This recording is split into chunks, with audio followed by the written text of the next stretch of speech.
welcome to the UGO podcast. Hey guys, it's Justin. Hi, Justin. Hey! That's why it's me, Nick the Merc with a mic, and my fellow Unapologist, Travis. the god of the pod himself.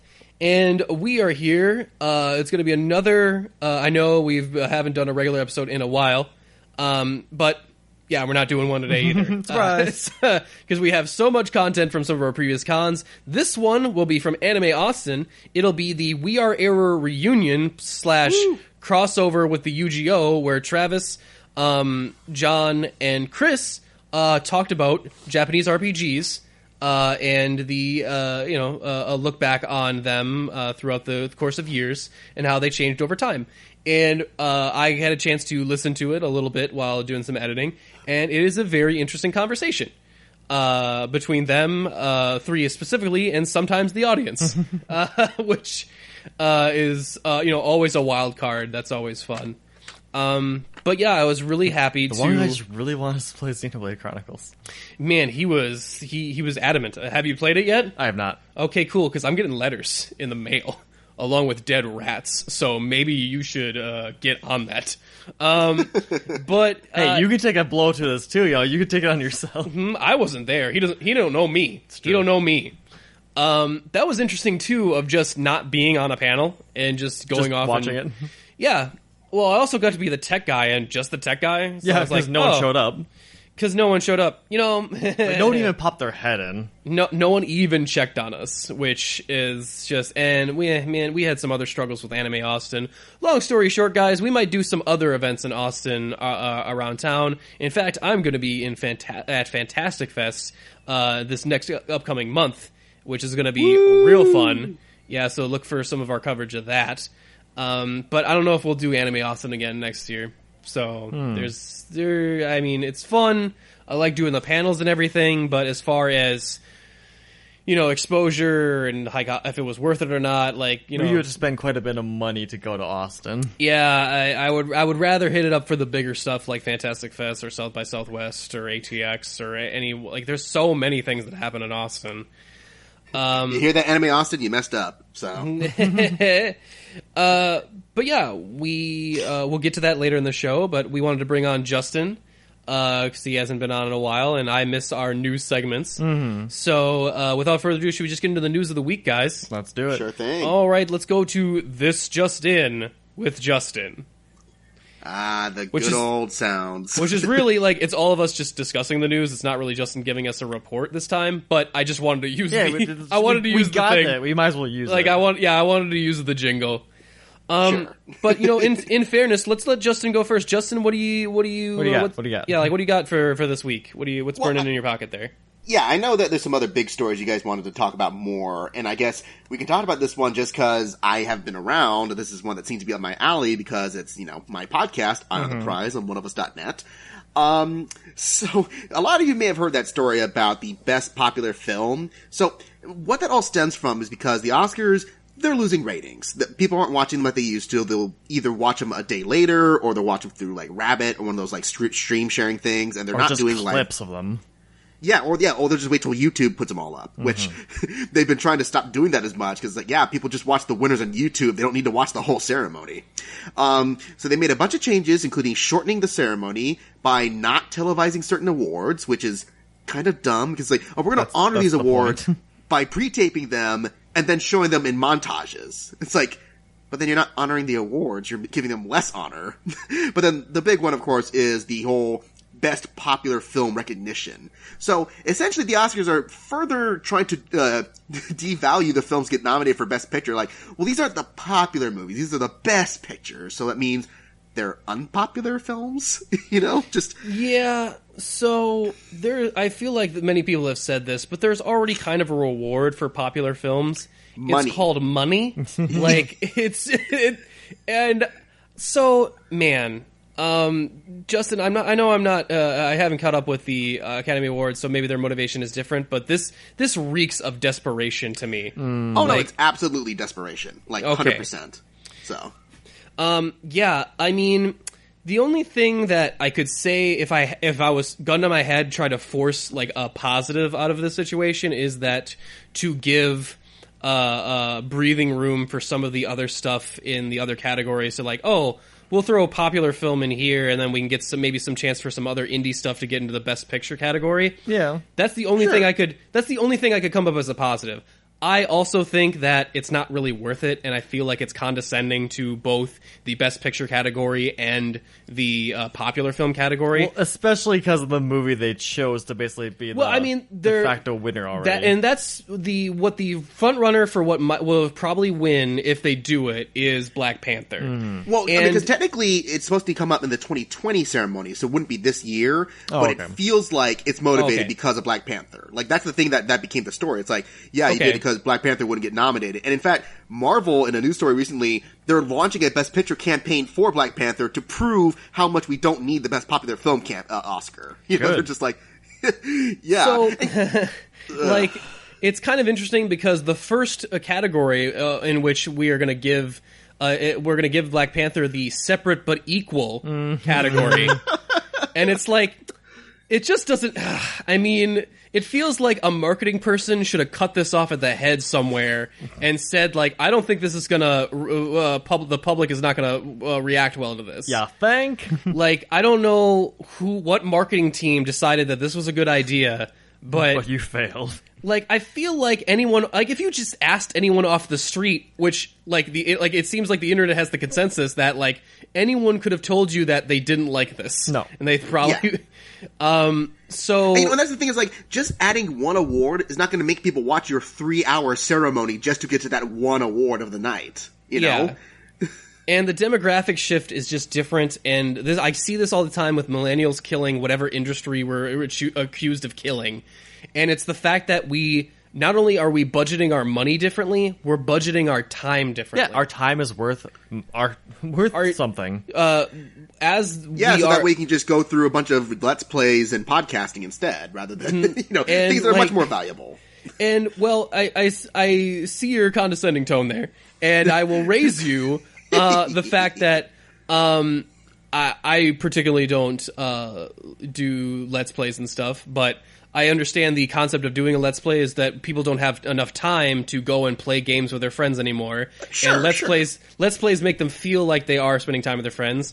That's at least what I'm told. I don't get it. Again, I don't. I do listen to podcasts, and that's because I get to do it while doing other stuff. Mm-hmm. And it's an efficient way to consume entertainment for me. That's why I like podcasts and audiobooks so much, and why I listen to more of them than almost anything else. Is because they are convenient, and we are a generation of convenience. Yep. And YouTube is convenient. That's why people watch YouTube videos. You can take watching YouTube the with Oscars you on is literally inconvenient. anywhere. Like, yeah. And so, if you were to ask me what they should do to get more young people to watch, I don't know. Like, maybe create an app. Stream it on YouTube. Stream it on a YouTube channel. Or Seriously. live stream it. Live stream, or partner up with Twitch or something. Like, I don't know, but you got to do something different than just a stunt category, because... Or even, you know what, add in best stunt work. That's a stunt category that would actually work. Yes, it's a literal stunt category. Yes, like, that's... it's fucking right, it's just like the stunt category, yes, celebrate some of those people, like, that don't get the credit. And, the big thing here is just that cable really is dying. Mm-hmm. Like, it's rarer to meet anyone my age that actually has a cable package. No, now. at this point, it's rare to meet anyone our age whose parents still have cable. Mm-hmm. It's like I mean, I don't know, because it's literally just dying as a function. No, and I was condescending earlier, but I was only half joking, because, like, yeah, we obviously want to manage our time better, and a 3-hour ceremony, unless you're watching the Super Bowl, isn't really appealing to people for a lot of things. Even the Super Bowl actually is becoming less appealing over time. Olympics especially are. It's not that people aren't watching, because, like I said, when I was watching Oscar night last year, I went to Rabbit, because at one point my cable died, because I had a terrible cable package back in New York. Mm-hmm. But there were tons of people watching the Oscars on Rabbit. Those numbers aren't being affected in the overall viewing, but there are people who are watching. So there's an audience. It's just how they're watching. They're just not using cable anymore. So yeah, and it's to a point where it's on you to make it available. As you got to make your product as easily available to your customers as possible. Well, let's also think too is that we're a little fucked up on how we view ratings as well, because we still use the fucking box things. Mm-hmm. And Yeah, that's why I don't like, shows like like Steven Universe and Archer. Like I love those shows, but their distribution model is so fucking weird. Yeah. Of like, we'll release them sometime in cable, and then you might, if you're good and pray to your gods, you can maybe catch it on Amazon Video if we drop it same day. Like, or you have to wait a few weeks. If the star aligns, I don't know. It's just so fucking weird. We're obviously in a transitional period, and I don't know what's coming next to change the game on all this, but I feel like it's happening all around, and people are kind of just floundering. Yeah. But yeah. With that said, let's move on. Travis, you said you had something you wanted to mention. Yeah, there's a couple interesting things. One of them not good, but Fortnite apparently, I've never played it. Nick, you've never played this game either, right? I've not. I know what it is. Yeah. It's insanely popular. It's actually one of the most popular games out right now. Apparently, they're doing something new. They're going to start matching it on like PS4. If you're playing with a mouse and keyboard, you will only be paired with people that are using a mouse and keyboard. Hey, cool. Okay. Yeah. Cool.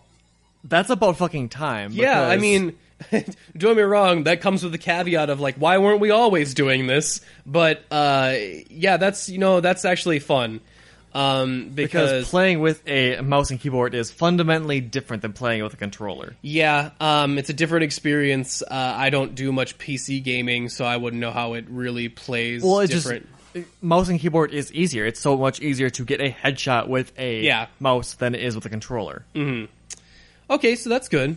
You had another video game news, didn't you? Yeah, well, Soul Calibur 6 is coming out sometime this year, I believe, and they've already announced Day 1 DLC.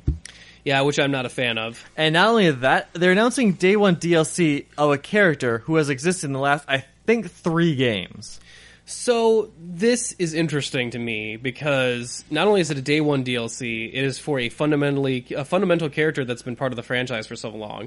So say like in Mass Effect, remember when in Mass Effect 3, you got the Day 1 DLC of Javik, an extra character. And everyone was kind of mad about it because it's like, well, he's kind of part of the story, like why do we have to pay extra even though he was obviously already good? And he kind of contributes a lot to the mythos of the game. Yeah, it's like the last Prothean. It feels like it's important. So yes, people were understandably upset. This is like if they were released Mass Effect 3 and were like, oh, Day 1 DLC if you want to play as Garrus. Like, what the fuck is happening here? Like, so who's the character who's the it's DLC? Tira. She's the kind of crazy chick who wields like a bladed wheel. Mm-hmm. Really? Their reasoning for it, at least their excuse, is that they're having technical difficulties with her actually adding her to the game, but she was so popular they decided to throw her in anyway. Crap. Which is the exact same reason they used for Shale in Origins. Like, we didn't have time to finish. Then add her in as free, you assholes. Yeah. Like, then there's no reason you should charge me money for it. Like what? Is it like those guys at Azura's Wrath where they gave you the ending of the game for a paid DLC? Oh, fuck like, those guys. Yeah. Like, I mean, it started on Azura's Wrath. But, this is... I want to say that this is typical, but I've actually seen a lot less of this shit now. No, I think we've switched to loot boxes instead. Yeah, I mean... Yeah. And I don't mind loot boxes as much, like, with how Overwatch does it for cosmetic shit. Oh, yeah. Purely cosmetics, fine. Like, it's still a form of gambling, but it's fine. I mean, I'm more pissed about the Battlefront version of it, but... Or the Middle-earth 2 one. Oh, yeah. And... So that still has its problems, but I feel like this Day 1 DLC and Season Pass thing, like I feel like that's kind of we've bitched about it enough. I feel like to where it feels like they're trying to rip us off a little less. Mm-hmm. I forget which DBZ game did it, where they basically released the game empty and then added the characters later. Yeah. Well, I mean, like Fighters is doing theirs. Like, they're still updating new characters. Like even several months after the release, they're still releasing new people on the Season Pass. So. Mm-hmm. Yeah, well, that's fine. But, like, there was one Dragon Ball Z game that I think literally, like, it was an empty game. Ugh. Oh, boy. I think it was Dragon Ball Z, right? Yeah, I'm pretty sure it was a Dragon Ball Z game. And I'm pretty sure there's that one that was, like, the Persona, Ruby, and Blaze Blue crossover that also had, like, we're going to add, like, characters later. I'm like, how about this? I'll buy the game when you finish it. Yeah, when you're done. All right, so we talk about the big news of the week, guys. Let's do it. Do we have to? It's Guardians of the Galaxy Volume 3 is now on, production is on an indefinite hold, or on hiatus. Because they still haven't found a new director yet, so they're on a temporary hold where they look for somebody, because they can't do anything until someone's steering the ship, you know? So, I don't know what this means, or how this sequence of events comes up to it. I feel like it is more than likely that they probably approached a couple directors that were probably around the same, like, maybe in the same Disney family. Like, I don't know if they talked to Taika Waititi or some of the other typical Marvel directors. And I think they probably said no. And they were probably uncomfortable with it as, you know, like, hey, you know, I don't like how the whole thing with Gunn went down. I'd prefer, like, obviously no one had enough of a stink to where they'd quit working for Disney. But I think taking over Guardians is a different thing. Right. I thought that they might do a thing where they would, you know, have one of the Guardians themselves, one of the actors do a directing, or maybe Sean Gunn or something, and just kind of move it along there with Gunn in the background somewhat, because I think Gunn's still a producer on some of the stuff. Like, I think he might still be an executive producer. I'll have to check on that. So, also, this is also taken into account that Guardians of the Galaxy 2 did not do as well as Guardians of the Galaxy 1.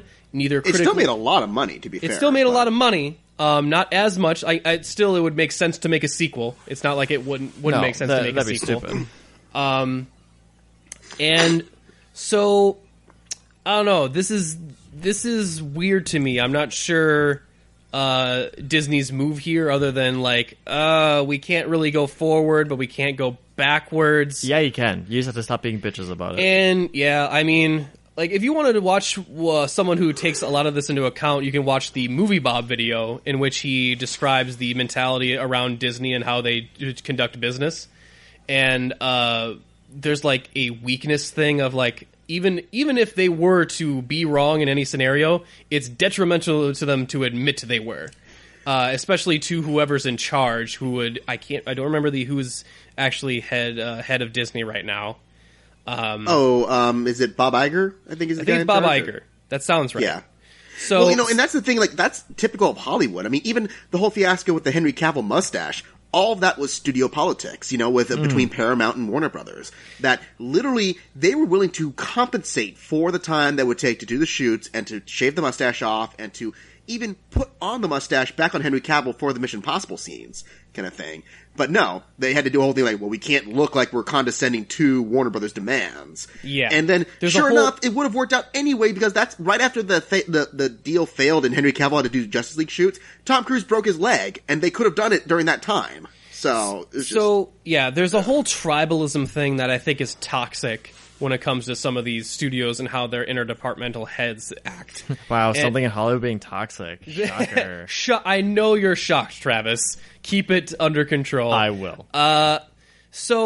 We've went over this of like how in Disney World, everyone, like, no one, the mouse takes a bullet for no one, everyone takes a bullet for the mouse, and that's just how they operate, and that's how they've operated for so long. I don't particularly agree with the gunfiring in and of itself, and I feel like it was a snap decision that I feel like I think they know that they're like, we should have thought about this more than before we did it, and now they can't go backwards because they're afraid of looking quote unquote fucking weak. Shark, and if they don't move forwards, they die. So yeah, I'm not sure how I feel about this. I don't know if I would want to see a Guardians movie made by just some random director that, like, whoever could get it. I feel like Disney wanted to get someone specific, and they couldn't get any of those people, so they decided to put it on hold. Which to be fair, is probably the best thing they could do in this situation. I think it's the best case out of a shitty scenario. Yeah. I'm not sure how everyone else feels on it. Justin, what do you think?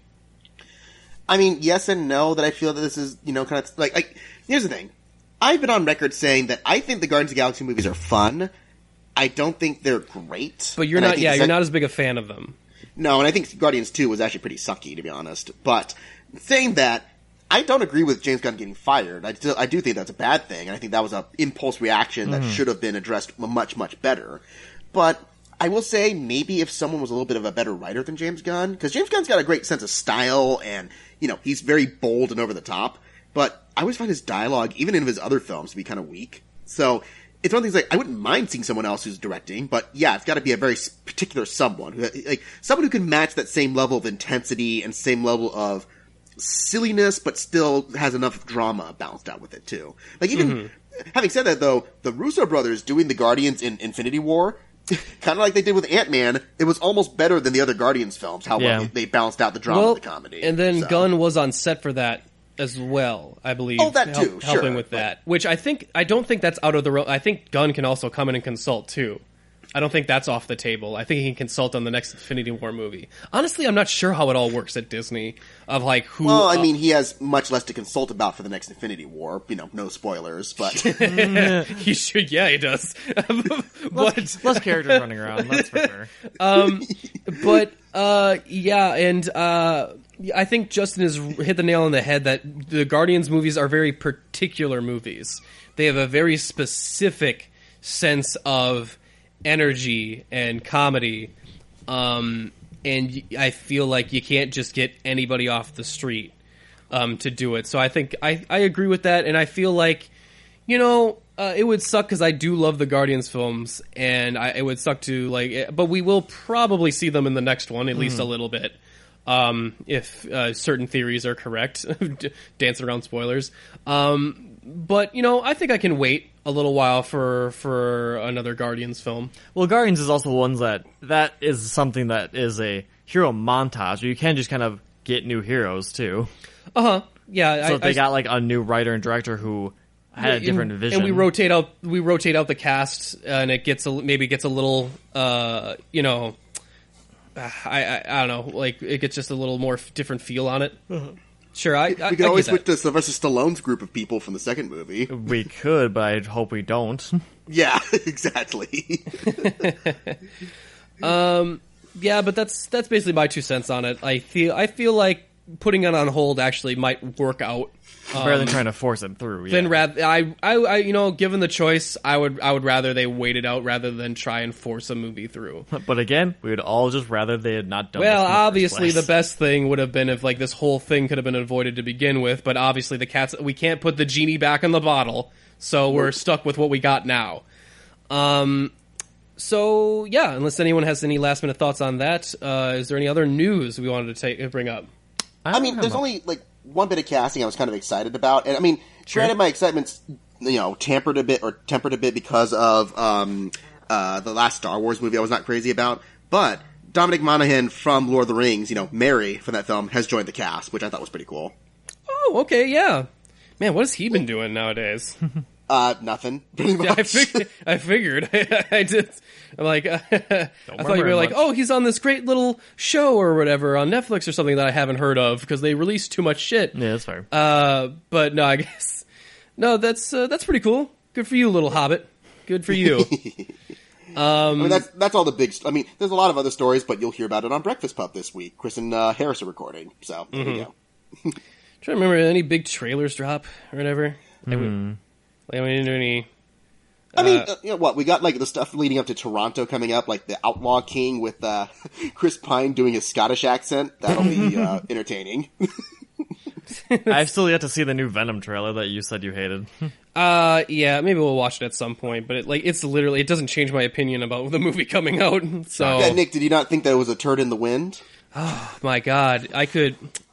So, it's not even an expression. It's not even a thing people say. What is it? And yet it was a thing written in the comics back in the day. So it was? Ugh. That sounds awful. That was probably during the 90s where they tried to make Venom an anti-hero, which was dumb to begin with because, he couldn't look more like a villain. It's just, but we're not going to get into it. We're not going to do it. Okay. So. You sure? Yeah, with that, let's just get to our panel here. We're going to get to the panel, and we'll get to that right after this small musical break.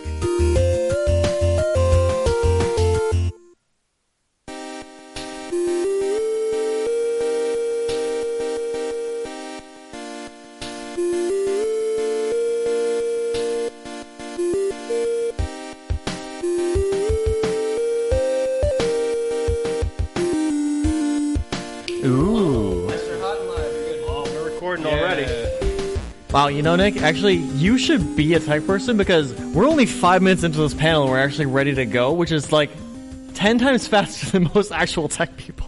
These guys, they know what they're doing. I paid $8 for this. Yeah. It's like some whiskey and some ginger ale. Yeah.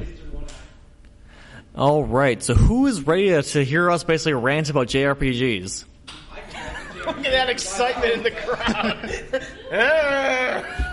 Look, it's 6 o'clock at night. They've been here since like 10 a.m. Most of them are just ready to go get something to eat. We'll bring it. Let's go. Here's the thing. You guys having a good time so far here? This is my I've been here for like an hour today. But you guys enjoying yourselves?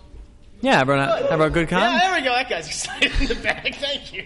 Yeah, no, Anime Austin's a fun time. It's like their 3rd year, and they're definitely growing as a con. Mm-hmm. So, all right, so we can actually get right into this. So, we're gonna do this. Is gonna be a kind of a free-forming talk. We're mostly gonna be ranting and telling John how he's wrong with JRPGs. It's fine. It's gonna be a good time. Me too. At the same time, he loves his Kingdom Hearts. He does. I don't like it. It's fine, but you know, I'm old school, man. I don't get how it works.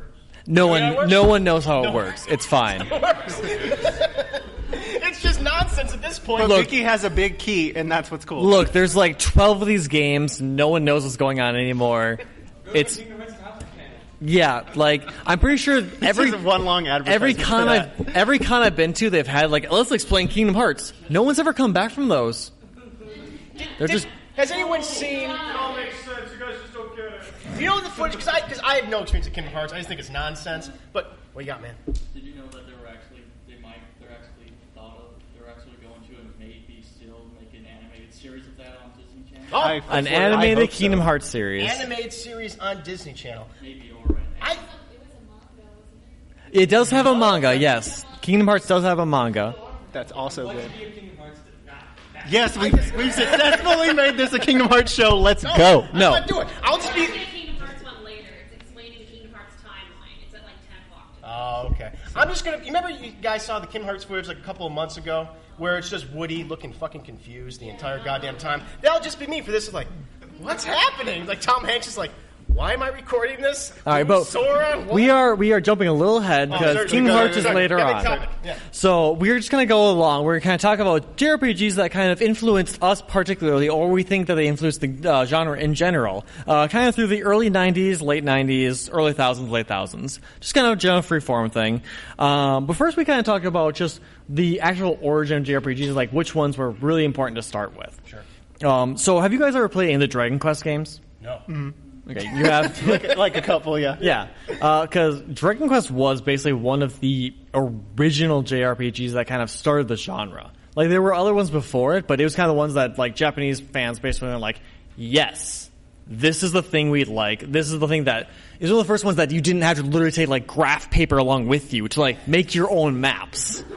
Because that was a thing. Like, believe it or not, you used to have your own graph paper to mark a map for yourself, because they didn't give you them. Yes, they basically they give you a note section. That's what those are for. Yes, that is what those were for, because you used to have to do that yourself. Obviously now, Dragon Quest is a weird one because that did not translate very well into America. It actually was not very popular. It's kind of even now considered like one of the more generic RPGs in America. I think certain aspects of it are.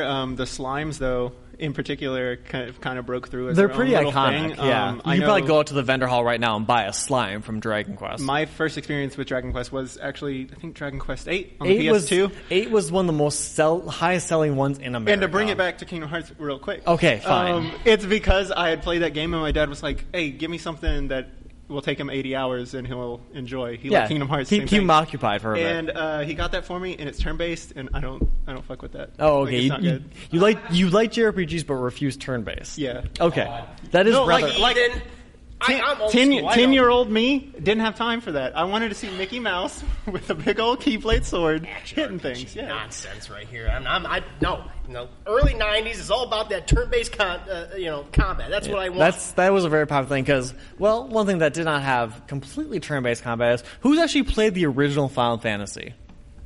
There we go. Okay, yeah, a couple here. 'Cause, I mean, does everyone know the story about Final Fantasy, like the original, where like Square was basically going to go bankrupt? Like they were going out of business. at the time. Squaresoft at the time, yes. They were going to go bankrupt. They were like, it's called Final Fantasy because it was literally going to be the last game they were ever going to make. Like, it was like, well, we got one last hurrah. Let's do it. Let's just throw this game. Let's do what we want to make. Let's just throw it out there. Maybe it'll be good. The Dragon Quest clone? Yeah, no, it They was. wanted It to was. Final Fantasy 1 was a Dragon Quest clone, but at the same time, it's actually what hit off in America for some reason. It was more popular in America, and it actually outsold anything they could dream of. That's why we now have Square Enix after it was bought out, which is weird to think about. Because that game saved their bacon. They've obviously remade, and they've made tons and tons of Final Fantasy games since then, which may or may not be good. We'll talk about that a little bit later. There's some good ones. There's some good ones. There are definitely some good ones in there, and then there's the rest of them. Yeah, there's interesting. Post 2000, it's like, all right, it's 15 is solid. Yeah, ooh, no, it's not. When we get to when we talk about Final Fantasy 15 today, it's gonna be a goddamn war. Here. Oh God, these. It is crap. My man. No, like John, you are probably. And then I'm just like, what is this? Why am I? Okay, I'll just.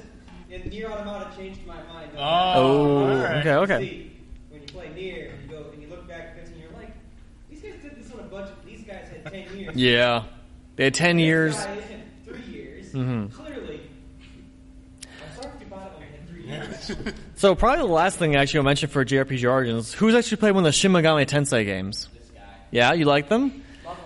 Yeah. Do you know why they actually had to change those games up before they came to America? Because of like the Mudo, like the bullshit with the Mudo and all that. It had a lot to do with actually because Square basically refused to publish a game in America that had to deal with demons and Christianity. Oh, okay. Yeah. No, the Mutos. Were those the Mutos that you were saying? Oh no! I thought you were talking about like content wise. I didn't know you. I thought you were talking about like gameplay wise. Like, Oh, okay. Well, it mostly had to do with the fact that because the game involved with demons and stuff, that Square was like, we're not putting that to America because they're crazy. Because no one really wanted to put that out there in America and be like, did you actually... These are early 80s, yep. Or late 80s. Yep, this is actually when D&D was basically outlawed because it was considered a satanic cult. Ronald Reagan did not approve JRPGs back then. He did not? He was against them. There was a bill. Like, you can actually go back and watch some early even, like, anime and be like, why does this seem so weird? Oh, it's because it was actually supposed to be, like, demons, and it was not. Actually, like, I think Yu-Gi-Oh! Had a few things like that. Which is weird, because then Nancy Reagan, was she doing her seances and all that Yeah, stuff? she was crazy. All right. No, there's actually a lot of, they had to do fun things with the Yu-Gi-Oh! Cards. We're like, well, we have some kind of, like, Christian allegories here, so we gotta change that.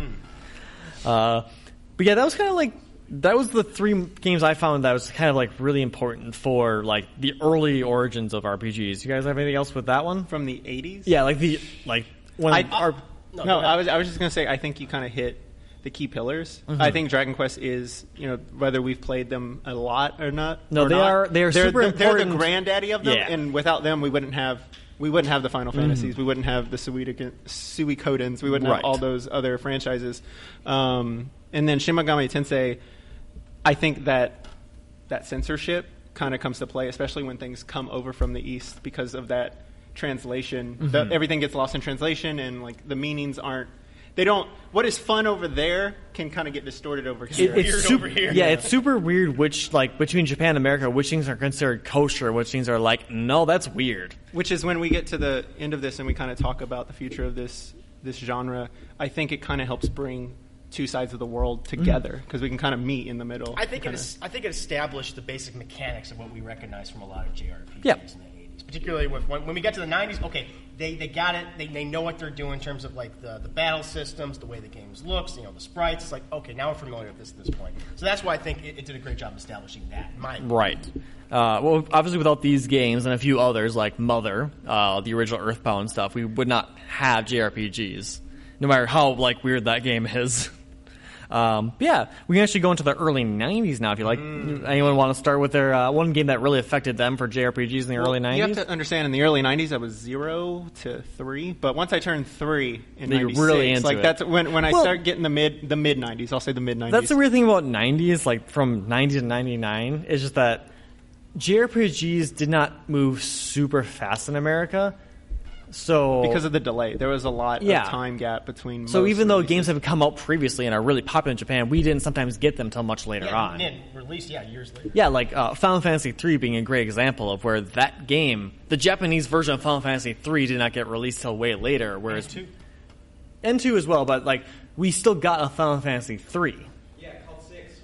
Exactly. Yes. Final Fantasy 6 was 3 and 3 was 6. It's all Numbers over. confusing. Yes, like 3 on the NES is a piece of crap. yeah, it's not that great.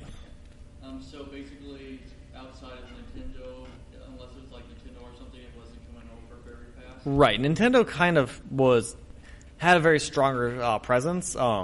Square kind of got into the game more late 90s when they started kind of being like, no, we know how to do this now. And they poured all their stuff over to They consoles did. as well. So, you want to talk about an early 90s I game? mean, I will, because we're going to talk about one of the greatest Final Fantasy games of all time, Final Fantasy IV, or as it was known, Final Fantasy II, which, again, what I think the 80s established the mechanics of these games, the battle systems, the way they look, the sprites. What the early 90s and what the late 90s did, they started to establish the lore and the stories, and that's what we got with Final Fantasy. I'm going to call it Final Fantasy IV, just not to confuse people. Don't want the Cecil. We'll give it the English numbering. Yeah, it's 4. And that's when I really started to identify the series. Because when I have a passion for RPGs, but it's also for the storytelling. And that was the first time I played a JRPG that actually had like a compelling story of characters that I liked, with Cecil and Rosa.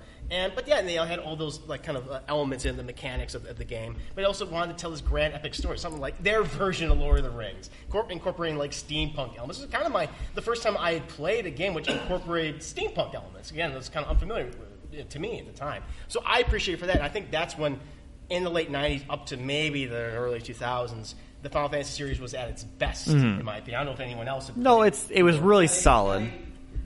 Oh, yeah, okay, fair enough. Yeah, when you get higher. 8 has problems. 8 has problems, but it does have good things about it. Doesn't matter. It does.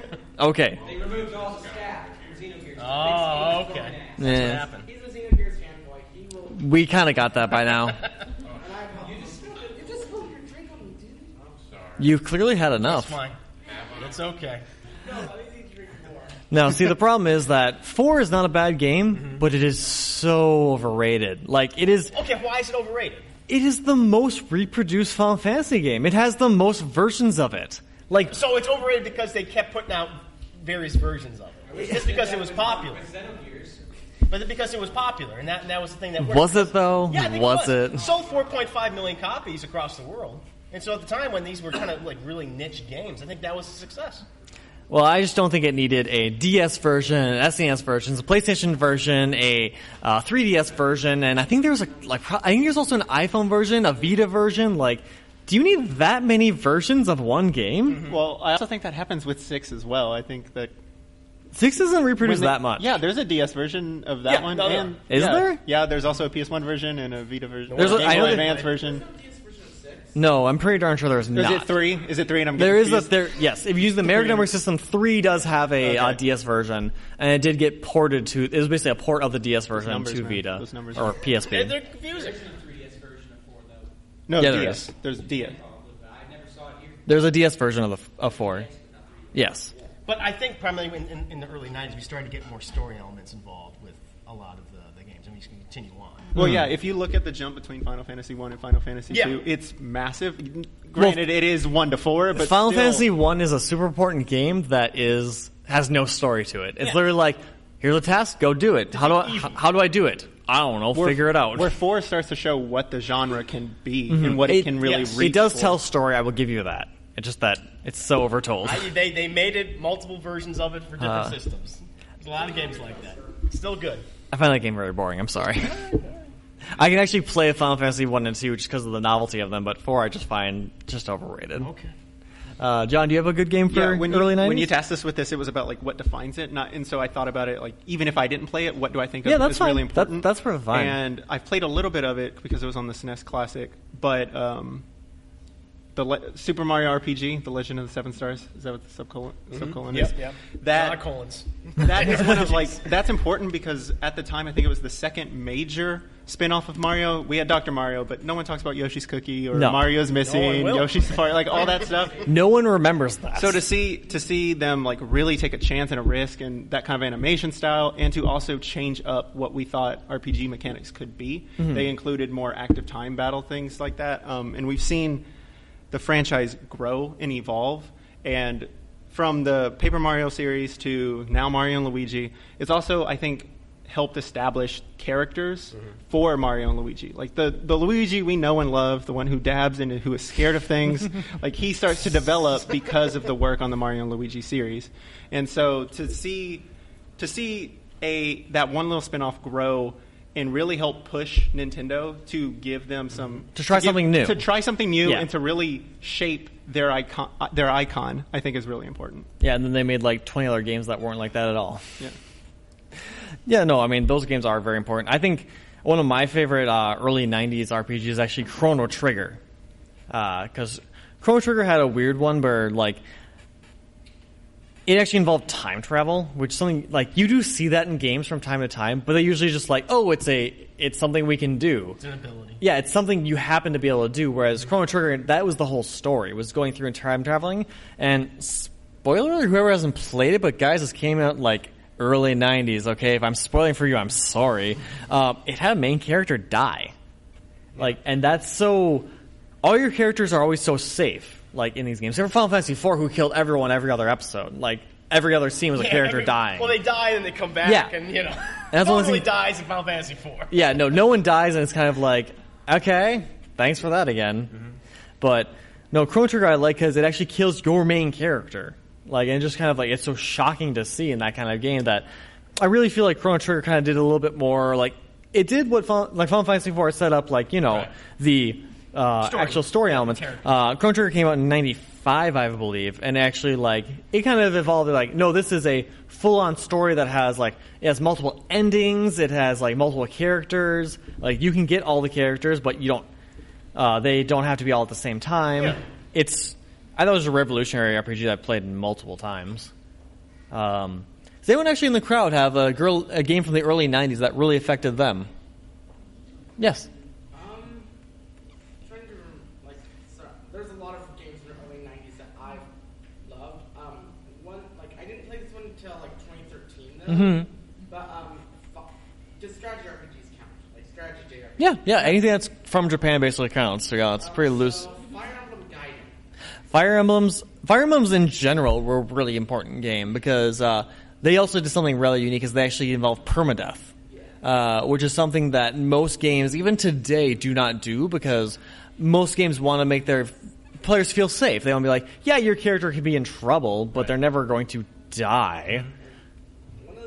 I was going to say, like, one of the big things about, like, the original first 5 Fire Emblem games, from, like, Fire Emblem 1 from the NES to SNES, is that they all, like, most of them, they don't really tell their stories, like, verbally. Like, there's, even on the SNES era, most of them are good at, like, telling their stories through, like, the gameplay elements. That's true. You can, like, you have characters up here behind you, and they don't have to describe that as an ambush. You know what's happening. Or show a character die in battle and be like, you know what happened there. Another great thing about the Fire Emblem series is, too, that they made classes, too. That your character did not have to stay with one thing. They could be multiple things. Which is established, again, in kind of like the late 80s with Final Fantasy again. Yes, Final Fantasy 2 did have that as well. Final Fantasy 2 had the weird thing, too, where, like, depending on what you use, you get stronger with. Yeah. So, but Fire Emblem was one of the first games I actually had where you actually just... They did it well. They did it very well. Anyone else want to talk about an early 90s game that they really enjoy? I mean, again, it was Final Fantasy IV for me. It's just Final Fantasy IV. No, it's one of the best Final Fantasy games at this point. It's all right. It's good. Another game I actually like from actually late 90s. I'm sorry, but yeah, Breath of Fire is also a great game from the early 90s. That it is much more Dragon Quest-ish, where it's kind of like it has some few like unique characters, but doesn't do anything super special. But yeah, we can go into late 90s then. This is late 90s, I think, is like, it is the perfect time for JRPGs. Like, it's really where America embraced them fully, and it just really got some really interesting ideas. Yeah. John, you want to start with one? So we're going to talk about Pokemon. We're going to talk about Pokemon, guys. Let's face it. I think this was actually my first introduction to the RPG because it. Who here has not played a Pokemon game? Raise your hand. Wow. 2 people. All right. I don't blame you. I'm just ashamed. It actually is why me and my best man at my wedding, are still best friends. Really? It's because I stole his copy of Pokemon Yellow. Oh. Because I was so into it, and I was like, I'll just keep coming over to your house. I'll bring it back at some point. I don't know. And you just never did? And I just never did.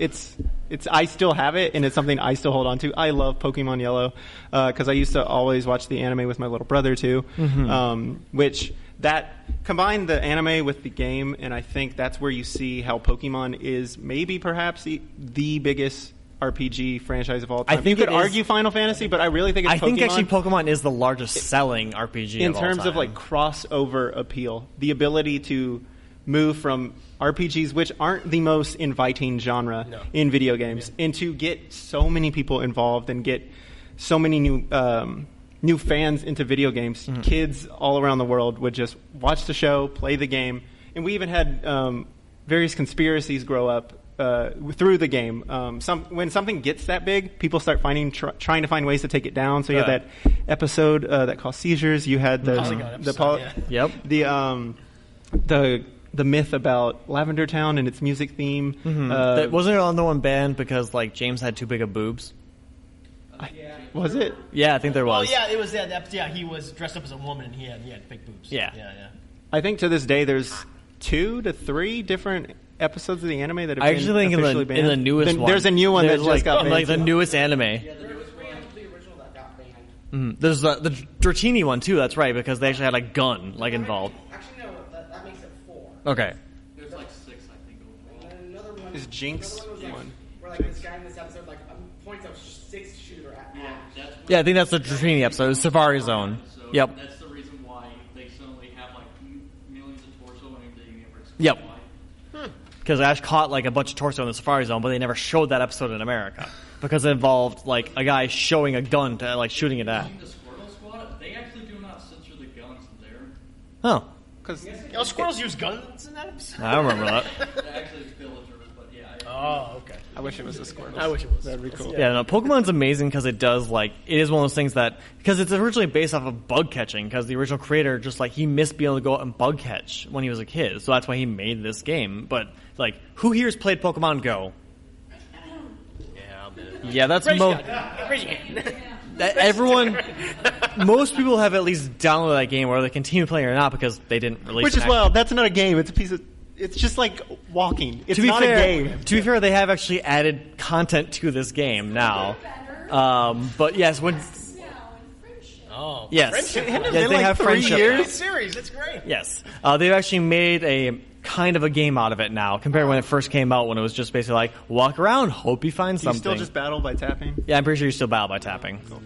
So Real tactical. But let's face it, that is a game that when it first came out, everyone downloaded it. Like it was a phenomenon that I don't know if they weren't expecting it or what, because they obviously did not put enough time and effort into it. It was there's one other JRPG that penetrated kind of pop culture and everyone had to play it, but Pokemon was that one other game. Yep. So, yeah. But I mean, Pokemon's still going. Yep, Like it's one of the first games that's like, hey, guess what? You had to pay us extra money to catch them all. Do it, and we did. You like buy different versions. Yeah, like That's right. who owned Red, Blue, and Yellow? I mean, honestly, yeah. All 3. Or most people, I was lonely, John.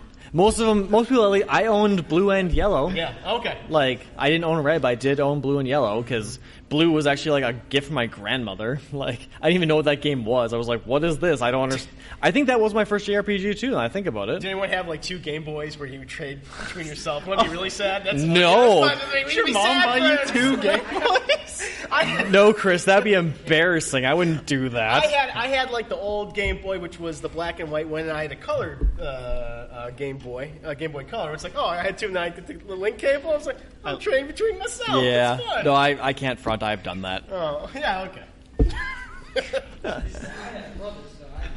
Oh, so he never had to be He alone. wasn't lonely. He wasn't lonely. I had a sister. She did not care. Oh, it's unfortunate. I had 2 siblings and we had 2 Game Boys each. So Ballers. That's pretty awesome. Yeah, back in like '99, I did not have that. Because I think it was '98. I think that the first Pokemon came into America. I believe. Yeah, 98. Yeah, sounds about right. So, do we have any other early or late '90s ones we want to talk about besides Pokemon? Chris, you had a couple. I mean, the one I wanted to mention is Final Fantasy VI. Okay, The best Final Fantasy game. Which, again, it capitalized... Patience, you've played one Final Fantasy game. That's the thing. It capitalized on the mechanics. It made them... It refined the battle system, but also introduced an incredible story. Introduced arguably the best villain of the franchise, Kefka. Arguably is a good word for it. Psychopathic clown jester. And No, he's pretty iconic. No, he is. I mean, that laugh. Yes. I mean, that's when they started to really use sound well in these games. I mean, they had great soundtracks, but certain like sound sequences I thought were handled very well. They became iconic. You attribute them to the characters very well. Yes, And but that's why I think it stands out. Dancing Mad, great song. One Winged Angel's still better. No, both of them are good. But still, One Winged Angel's better. Okay. Everything from 6 is actually better than 7. Yeah. I mean, Seven's it's okay. 7 is overhyped. Yeah. Like, I think I'm we just can- not. I'm not a big fan of PS1 soundtracks, which is actually where Chris first played it. He played it on the PS1, and I showed him like some Super Nintendo level music of it, and he was like, "This is not the game." Yeah, well, that's fine. Final Fantasy VII's a very important game, but it's kind of overrated. Yes, very. The problem with Final Fantasy VII, like again, it had a great story, had a really good battle system. The problem with it is that its graphics. Yes. They look like these giant polygon, like Well, if you look at creatures, 7 was awful, 8 was better, 9 is where they're like, okay, we know how to actually make graphics now. Yeah, and I think that's the biggest fault with 7. I think it's a very good game. It's just that it looks incredibly dated. Yep. That's why when we get Final Fantasy VII remake in Whenever that comes out. 30 years, then we'll say, oh, no, this was pretty good. So.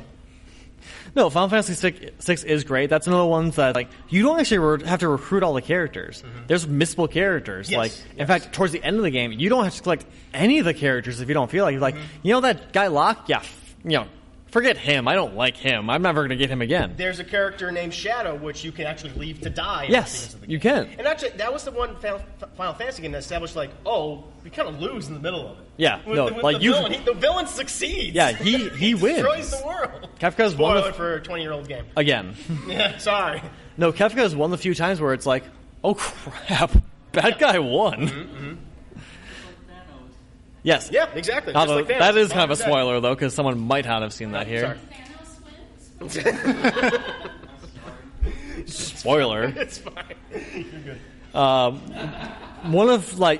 One of my top favorite games of all time actually came out in the late 90s, and that's actually Chrono Cross, which a lot of people have not played that game, which is disappointing, because it's actually the sequel to Chrono Trigger. Have you guys played that game at all? No, it has very bad box art, and I never wanted to touch it. Yeah. What's It's wrong just like with this bad box art. Oh, It's not guys. good. Come on. Who else was a blockbuster kid? We look at the box, you're like, I don't like the way that looks. I'm gonna put it back on there. I mean, some people might not even know what Blockbuster is in this They frenzy. know what Blockbuster is. This guy knows. It's like anyone's born in the 90s, then you know what Blockbuster is. There's actually one Blockbuster Right. left in existence. The one in That's Alaska right. or the one in No, it's actually Oregon? It's Oregon. Of course Yep. it is. The Alaskan one's closed down. But no, Chrono Cross was probably like Pokemon is an RPG, but like Chrono Cross is probably one of the first actual like what you call fantasy JRPGs I ever owned. Oh, okay. Like I got that game like when I was 9 years old, and I was like, "Ooh, what's this? I have no idea how this works." And yes, you got a question? So were these came out in like the late 90s when the CD-ROM thing was being started? Because that's kind of the oldest thing I remember them, or whether they're in kind of like cassette type of thing. No, Chrono Cross is the one I owned was on a disc. Chrono Trigger was a cassette, though. Yes. I remember like our PlayStation Cart- when that a lot of those things what I would consider JRPGs would be considered coming out, and that's when like the early PlayStations and other. Yep. Yeah, no, Chrono Cross was a PS1 game. And it's one of the first times I've seen a game that has such a large cast where all the characters do get like a few scenes themselves, but you actually can miss multiple characters in one playthrough, which is something that I had not seen really before. It's like, oh, you mean I can't get all 256? It's like, it's some insane amount of like characters. Yeah. That's like, you can, if you see someone who has a portrait in the game, they can be a playable character. And I think that's why I probably had a disconnect with those types of games. I read about that, and where it's like when I play RPGs, kind of the characters are my favorite part. Like the main story itself can be kind of goofy, that's fine. But I like to get to know these people and their own kind of sub stories. Where a game like that, I think probably didn't have a. Chrono Cross is interesting because it has a bunch of like side characters that you can recruit, but it does have a main character and basically a main hero now who has their own story. They do tell their own story. The villain is very interesting. Spoiler, guys. Sorry if you haven't played it. You actually switch places with the villain at one point, and you actually take the body of the villain, and it's something I had not seen ever before in most even storylines. So it's just I love this game. In fact, it's probably my most played game of all time. I have it on even the PSP and Vita because I had the PS1 Classic that they gave me. I'm like, yeah, I'll play this again. Fuck it, why not? I'm 28 years old. I'll still play this game. It still holds up for me. I'm sorry, I love it. Yeah.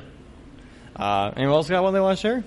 I said my piece on 6 and 7. 7's like, this is a good game. This has not aged well. 6, okay. It's Final Fantasy. It doesn't look as good as a certain game that uses sprite graphics. Yeah, no, it doesn't. Nope. Well, For 6. I do have one other one I actually want to talk about from the late 90s is Star Ocean 2. I believe, have you guys played that one at all? So Star Ocean 2, I'm pretty sure that this time Star Ocean 1 had not come to the US. It actually did start with 2. And it's actually a game that I had found like in a game store that I'm like, it was like one of those rentals, like on the pre-owned stores you can go and buy games that like basically don't exist anymore because GameStop killed them. And it's another game that actually has, you can get multiple characters, although it has a lot less than Chrono Cross. It did multiple endings though. Like your characters could actually get they get like points with each other, and depending on how well they interact with each other in cutscenes, they actually get multiple endings with each other. Like even side characters, like your main character get with a side character instead of like the main heroine in it.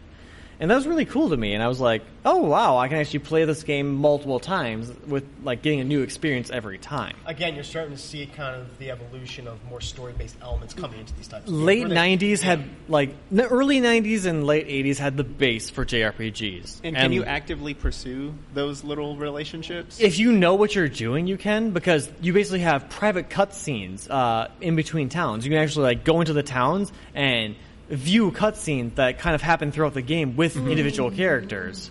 Sometimes you'll actually hit one and be like, oh, I don't want those two characters kind of end together. You can kind of walk away from it, restart your game, like reload. But yeah, you can actually get multiple scenes with characters and kind of like steer it towards what you want. This one had enough characters though that's kind of fun that you'll actually rarely wound up the same one because you probably miss a scene or two, and it counts as like it had a number system where it's like each scene had like a certain number that they would attribute to these characters' relationships. It's really fun. You can get it on. Again, I think it comes up as a PS Classic, I think this one had a PSP version update.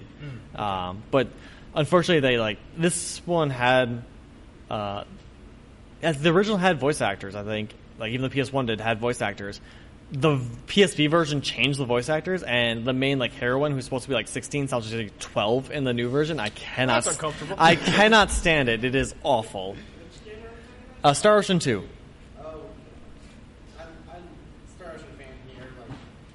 I love 3, even though I know most people hate it. Actually, you're wrong on 3 being the most hate. 3 being the most hate. No, because, of the actual good ones, 3 is considered one of the lesser ones. 4 and 5 are terrible. I will fight you on 4. 5 is awful. FaZe is an awful character. FaZe? Okay. And should die way earlier than he does. Okay, I will agree on FaZe, but... Again, spoilers. I know, I haven't played the Star Ocean series. Don't play this one. So, probably in the early 2000s, we started getting to Kingdom Hearts, right? If we want to devolve this discussion into a Kingdom Hearts fan base, sure, let's go into early thousands. Just to explain the basic premise of the game. Kingdom Hearts is probably one of the second biggest, maybe JRPG. This guy has it right. Okay, well, John, why don't you... That is my argument that I think it is, at this point in time, going to be one of the biggest For people in the things. room who do not know, why don't you give a brief rundown of Kingdom Hearts? Okay, so there's a kid. Brief rundown. Sora, or Island Boy. Yes. 2 Island Boys, Island Girl. Uh-huh. Island boys want Island girl. Okay. And then they get keys. Okay. And then worlds descend into darkness, save the light with a key, and Mickey Mouse is in there somewhere. You lost me. I honestly, the great thing about this franchise is 1 and 2 are the only ones I can really keep track of. After that, it devolves into madness, but it still has Chip and Dale in it, and that's fun. I think it's when Xeno, what is his name? Sora? Xenosaur, or whatever the creepy guy. Mm-hmm. And then, Xehanort. Xehanort, yeah. I think when he got in, that's when everything started to get convoluted. Yeah, there's like a past timeline to it. Yeah. where So things for get nuts. those who don't know, Kingdom Hearts is a collaborative game that actually involves Final Fantasy characters and Disney characters in kind of in the same universe. So you actually see characters like Cloud from Final Fantasy VII interact with Hercules. You get to see James Woods talk shit to Cloud, and that's awesome. This is true. As Hades. Sorry, not the actual James Woods. So, how many Kingdom Hearts games are there again, John? Do you remember? Yeah. Is it not counting remakes? I mean, if you're not counting Yeah, remakes, I yeah, don't have the exact it's 8. number. Yeah, it's true. On the PS4. Like, if you count like all the remakes for all the consoles and all the like handheld versions, it's like 14. I Does think. Fragmentary Passage count? Is that a full game? That's like, It's a demo, basically. yeah. It's like Ground Zeroes. It's like- 1.5 and 1.1 is 1.5. Is that all of them put together, or? I mean, that'd be Those are like separate. the yeah. Yeah, Those are like so, the mainline. There's ones. like if you count all the like spin-offs and sequels, there's like 14 games, and we're gonna get number 3. Kingdom Hearts 3 will be coming out in January. and everyone's hype about it. Figure that out. There's too many if you ask me at this point. There's- I don't understand it. I've played like all these Stop at games. 3. It's 3 games. That's all I want at this point. Yeah, it's a trilogy. It has number 3 coming out. Ironic, this is Kingdom Hearts 3 is the end of the Xehanort chapter. 1, 2, and 3 are all just one chapter. Yeah, this game. I've played most of these games. I could not explain them to I'm you. just gonna be Woody with the hat, just staring like what? Yeah. At this point. And the story's not like Aura talking shit to Hades, too. Yeah. Yeah. Is there any other early 1000 games you guys want to talk about? This is when I started to check out. This is when I realized, Western RPGs are actually now better than JRPGs. Yep, at this early point. thousands was the time where Western RPGs started being like, hey, we know how to do this, and we don't have to ship our games, so we can actually kind of get the one-up on at least the American market. And they make sense too, narratively. I mean, one could argue. I think the 2000s are when we start to see other genres mix. Yes. With the RPG because most JRPGs are still stuff. very popular in Japan, though. It is still like the leading thing. Yeah, but I mean, like in the West, and I think that's why they took off because Western developers were like, "Let's put a shooter into this RPG. Let's Right. put an action hack and slash into this RPG. That's Right. what's going to help us like sell more of these Start games." experimenting with genres, incorporating other games. Yeah, there were a few other good games in the early thousands, though. I particularly like the Dot Hack series. We got another woohoo in this one. Yes, someone knows what I'm talking about. Have you guys heard? I've seen the box. Isn't like the sequel? Like they have like .2s and .3s. No, they have. It's Dot Hack 1. Like they have different names. I think from there's 1, 2, 3, and 4, and then they do another series Is after that that. based on an anime? It had an anime to it. has Yes. one. Okay, that's all I knew. Yep, they're actually like each game series has an anime to it, and there was 2 different series. One of the second series, actually, GU just had actually a re-release not too long ago. Dot Hack was really weird because it emulated an MMO. Your character was playing an MMO, so you're playing a RPG of a character playing an MMO. Right. Okay. Again, this early thousands where RPGs started like, huh? Expanding. Yeah. But no, it had it where you could get a friends list and you call up other characters. They might even turn you down at some point. They might be like, "No, sorry, I'm busy today. I can't come out and play with you," which is weird. But it basically involved characters getting trapped into a coma due to like this RPG MMO, and it kind of had like a pseudo hack and slash system. Like it wasn't turn based, but it wasn't quite hack and slash at this point. It was a bit too slow to be considered actual hack and slash. But it was a really fun series that had a really deep narrative that I'm pretty sure I did not understand at the time. But it was still something that it did provide something new in the JRPG genre that kind of did actually continue on. One game I did want to point out, and it's not because it's good necessarily, but is Blue Dragon, because I think they pulled out all the stops for that one. They even had its own anime. Yeah, they brought back Uematsu, Akira Toriyama, and I think there was one other high-level guy. They brought all of them together, and the Xbox still couldn't penetrate Japan. Yeah. They tried with a lot of games like Lost Odyssey as the well. Xbox had a weird time where it kept trying to get RPGs on it, and it did not succeed. And I think that game really showcases how it speaks a lot to the fact that the Xbox will never be number one because they cannot seem, no matter what they do. Not in Japan. Well, yeah. I mean, like worldwide to be the number one brand because they've always been second or third, and they cannot penetrate the Japan. other. It will always be Nintendo, then probably PlayStation, and then Xbox always kind of like trailing behind. Yeah, and I think at this point, like Xbox just gave up. And No, I think at this point because they penetrate an audience that doesn't really like the games that they're producing. Yeah, they did kill Scalebound. Yeah, I did got a question. Yes. I know this may be going a little off subject, but I've always been interested in this. Do Japans ever like look at Western RPGs like Skyrim or things like that? Oh, yes, they did. They have, yes. They've taken it before, but Japan has such an insular market that anytime they try something new, again, this is the problem with Nintendo, is that they are actually punished for trying new things typically. Their fan base actually does not accept it, and they will go like, no, we want the things we want, and that's it. Except Splatoon. That game's wet and wild, and everyone loves it. Splatoon is very popular. Nintendo, it's a weird little, like, it's kind of a back and forth where their fans will complain that they don't get something new, but then not like the new things that Nintendo produces, though Nintendo gets the negative reinforcements that, oh, we have to keep doing the same thing over and over and never change. We got another question? It's like the Final Fantasy series. I mean, first started off with the Nintendo platform, and all of a sudden moved over to PlayStation platform. Yes, Nintendo. Yes, Final Fantasy did start off on the Nintendo platform. You are correct. Final Fantasy is also one of the weird ones where they keep trying new things, and then the new fan bases like it, and their old fan bases do not. Me. And then they cannot. They can't seem. Let's face it, Final Fantasy 7 is still the most It is very. It is very commonly. Yes, which is weird that they've only started remaking it now and may not come out in the next 20 years. Who knows? But Final Fantasy has a weird thing where it's just like they can't seem to reconcile with getting new players and their old fan base because their old fan base isn't actually large enough, especially in America, to support them. So they keep trying, like, we'll try something new, and then the new people like it for a while, but they never buy more games, and their old fan base is like, we don't like it, but they still bought the game. Yeah, because Final Fantasy, my God. Guys, a passion for it. It is. I mean, Final Fantasy fans are basically whipped very similar to Nintendo fans. Like, they'll hate it, but they'll still buy it. See... Yeah, it's the title. You see that title. It's a brand that you recognize at this Yeah. point, and you want to play it. Yeah, I mean, I started off with Final Fantasy 6. There you Okay. go. Super Nintendo. Mine, oddly enough, the first Final Fantasy game I owned was Final Fantasy VIII. Yes, feel bad for me. I know, it's rather sad. I still kept with the series, though, oddly enough. Just one more question. Yes. What is, in your opinion, the worst Final Fantasy game? Oh. 15. It's 15. It's terrible. Did you play 15? 15. 15's pretty bad. I have to say 13's bad. 12. I have to say 13's really bad.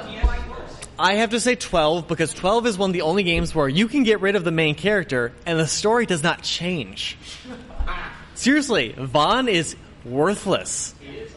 Balthier was actually supposed to be the main character.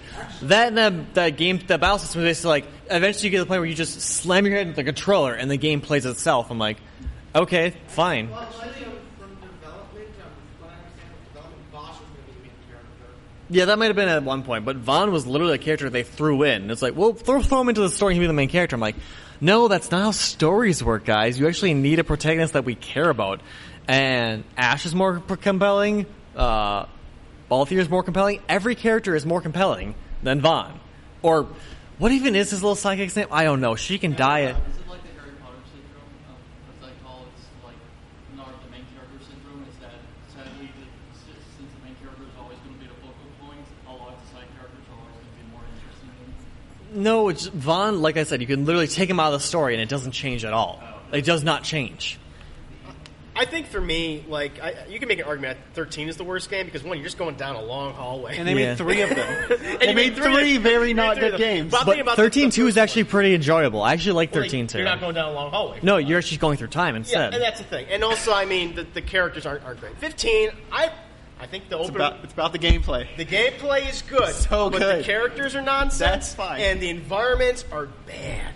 There's nothing to do in those environments. You want to hunt monsters, go hunt monsters. You get to teleport with a sword, and everything looks cool. Yeah. It's about brotherly love and Yeah. fishing. Yeah. No, 15 is bullshit because they 15 is bullshit because they patched the story. They literally had to go back and do They an got rid of level update and 13, patch level the 13. story. That means you didn't finish your game, guys. Well, wait, finish it.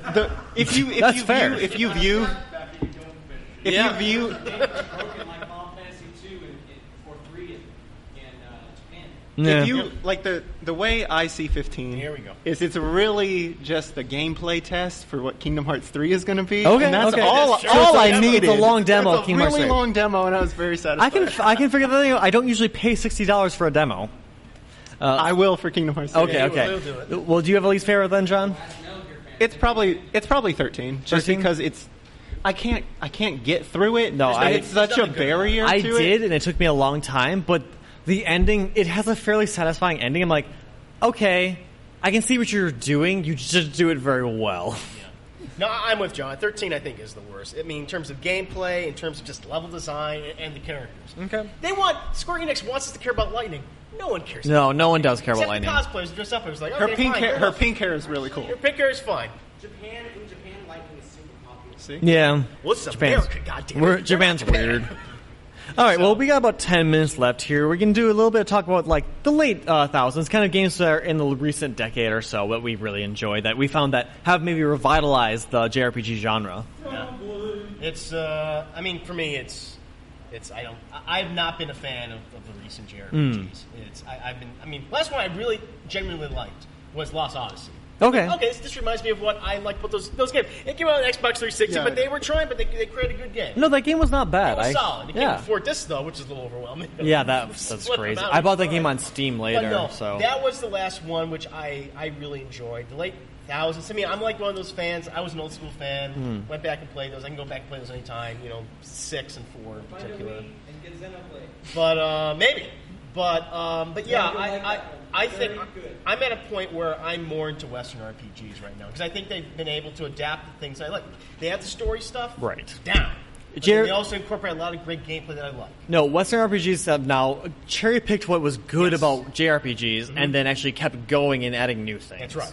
Well, what's funny with that, too, though, is I actually think JRPGs are hotter than ever, especially because they are so left field from what Western RPGs are. Okay, so do you have an example then yeah, of one two, you really two like? that come to mind are, to bring it full circle with Fire Emblem, I think Awakening was a big turning point Yes, for the that's franchise true. and just the awareness of the series, including romantic options. And we were talking about, like, inputting storylines within your gameplay. And I know I would build relationships with the characters that I would want them to fight side by side, and that would determine how I'm going into battle, as well as the Persona series has just taken off. Yes. Persona 5 is a very high-selling RPG, and it's done very well. And it's when you play it 10, 15 years ago, that wouldn't have been as hot as it is now, making top 10 lists like it does everywhere now. And I love it because it is so the work of Japan. It doesn't make any consolidations No, for the West. it very much follows the same line as the other Persona games. Yeah. And the inclusion of things like, again, romantic options and being able to I mean, actually we're live- Japan, so it's all still yeah, straight. but to like live a life, go out to eat with your friends, and I think they've really found the time and ability to make the game be a life simulator almost. A question? What would you say, like things like BioWare? I forget what's like Dragon Age got influence. Would you say Dragon Age had some? Dragon Age, I think you got a little bit influence, but it's much more influence on just classic sword and sorcery, D&D type Yeah, stuff. Dungeons and Dragons. What would you say, like comparing Western RPGs to Japanese RPGs? What would you say the main difference? Because when I think of JRPGs, I think more platformer and like turn-based, while Western is The difference between JRPGs and Western RPGs, I think JRPGs they're very story based. They care about telling an overarching story, whereas Western RPGs care about individual characters a lot. We're like, we have this character we want to tell a story about. They want to make you a hero. Yes, they definitely want to make you They have a lot of characters that are just you see them as your person. Western JRPGs are also not afraid to take chances on new gameplay mechanics. We're starting to see that on multiple series that did not have RPG elements, like Assassin's Creed. Yes. Is incorporating RPG elements. Yep. Odyssey, I believe. Yep, the Origins Origins started it, and now the new game coming out, Odyssey, is like going full, like it is just basically an RPG. You even see the manliest Western franchise, God of War, take some RPG elements, which is wild. No, but same to that thing is Breath of the Wild is actually a Zelda game that started. It did start. It actually didn't take anything from Western RPGs so much as it took from actually one of my favorite new JRPGs I consider the Souls games. Dark Souls has been just kicking off where it's gotten now, what is it? Demons, Dark Souls 1, 2, and 3, and Bloodborne, so it's like 5 games that I know a few people who are like, those games are trashy Japanese trash, I don't want to play them because they're just hard for being hard, but clearly they are super popular. They're not hard for being hard. They are, yeah. It actually is a Japanese product. It's a bit of a weird thing to consider a JRPG, but it's Japan is an RPG, so I count it. Well, the great thing about that franchise is it's not hard for being hard. It's really a callback to when we'd have to play on the NES and the SNES. Right, you're almost without surprising manual, to like without needing the a internet, graph card. We needed to figure out, beat our heads against the wall until we beat it. Yep. One other series that I really want to talk about because we are running out of time here is the Disgaea series, which particularly for me, which came out like 2008, so it's not super late thousands, but Disgaea 3 was the first one I owned of this. And has anyone played that game? Is that the one where like the demon lord guy and the angels? That's the first one, Is that really. a blue penguin or something? Yes, the Prinnies. Okay, that sounds good. Disgaea 3 was great because it took a lot of the. It was just a strategy JRPG game that basically took up all the tropes of various JRPG games and just various storytelling. And basically, like, we're just make this one giant joke, guys. Like, your main character is literally a demon that goes to school, but because it's a demon school, you're only popular if you go to detention. And it just kind of runs with the various gags like that. And it was one of those things where Japanese humor is always a little weird to me. Like, sometimes they're just not funny, to be fair.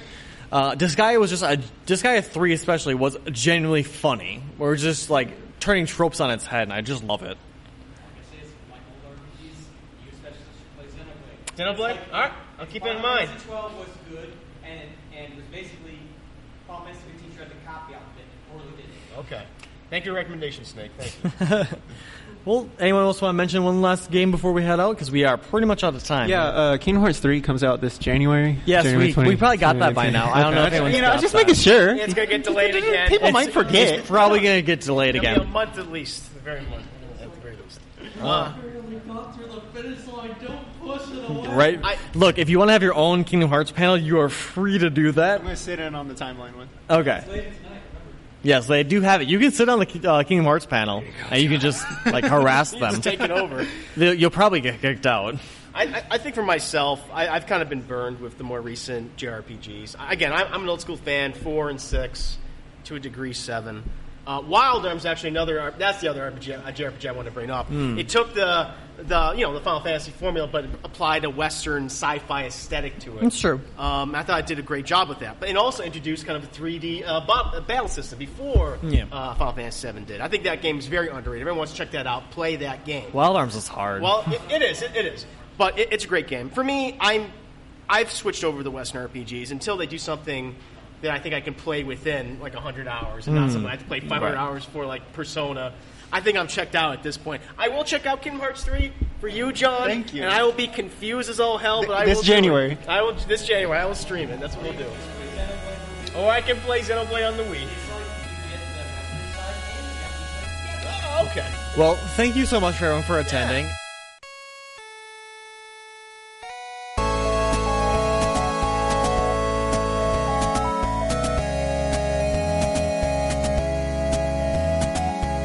Welcome back. I hope you enjoyed that panel. It was real fun to set up and listen to for me. I was a fan of We Are Error before they made their exit from One of Us. So I was glad to hear those guys talk about video games again. It was real, real nostalgic feeling. So yeah, we got to make fun of Kingdom Hearts. It was great.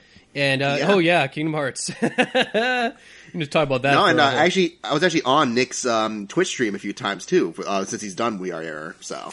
Oh, Chris's? Chris's. Yeah. Nick is right here. So. Oh, yeah, you know what? We should mention that because, you can find Chris now at classontheglass.net and find him on his Twitch at Revan7 and follow him over there for all his Twitch gaming and stuff and, hang out with him there.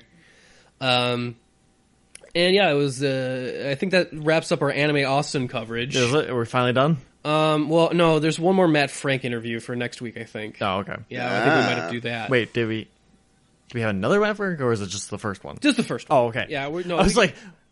We didn't do two at once. We had that interview in the Netflix and Kill. I was like, was there a third one? I couldn't remember now. No, we got one more, and then we might have to do actually put work into this. God forbid.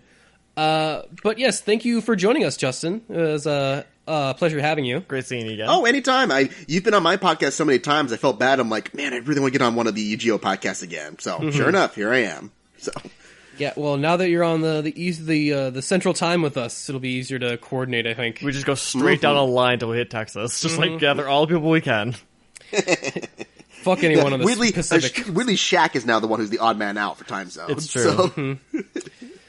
Oh, so yeah, would you like to tell the people where they can find you and your stuff online if they so choose to do so? Yes, indeed. You can find me on oneofus.net. I write the notes for The Breakfast Pub, the weekly news podcast, and occasionally I host it with the help of Nick and Shaq and a few other people. I also do the Oscar-focused podcast, Eye on the Prize. If you want to hear me go into even deeper of a nerdy rant about that new rule that they brought in, I have a whole 50-minute discussion with a few of my friends there about that, which was pretty good. They actually offered some really good insights. Even I didn't think about it. It's like, oh, that's a very good point you made. And even then, we also started a new review show, The Screener Squad, which, hey Nick, Netflix and Kill is not the only podcast where you can watch some really terrible films. So. This some type of Screener Squad? We definitely go on some suicide missions with these films, so. Yeah, that's real fun. I've been on for a couple, so that's pretty good. You can go and catch my Bloodfest review or Jurassic Dead and the one I don't remember. In the Gods, We Walk Amongst the Gods, was it? Among the Gods. Among the Gods, okay. Which, oddly enough, that's the best one that you saw, probably, next to Bloodfest. That's, I'm pretty sure that's the best one, by far. Well, I watched some of the Jurassic Dead one you were watching. I was like, this is awful. What is this and why are you watching it? Seriously, I will say, I keep saying, I would have watched Jurassic Dead. I was working that day, and I also didn't want to see it. So, there you go. I had a thing, like a doctor's appointment or something. I don't know. I had to wash my hair, each strand individually. Also, you can check out, Justin and a lot of the One of Us crew over at Netflix and Kill, our other podcast project under the UGO network. You can just check out our, previous archive of UGO episodes as well, all in our iTunes feed under UGO. Give us a 5-star review while you're there. Helps us beat that algorithm and all that good jazz. You can follow us on Facebook or Twitter at UGO Podcast. And, just follow us there and, give us the likes and retweets and subscribes and all that shit. Also, check us out on our YouTube channel, too. We have, Steven Universe reactions, the ones that YouTube hasn't taken down yet. So that's been a fight. But, we have, videos, versions of all the podcasts and stuff too. It's just a still image or whatever, but we are also, I realize I have not mentioned that much that we are still up on YouTube and have stuff on there. And yeah, so that's it for this week, guys. Then until next week, we are Unapologetic Look Back, and we're out.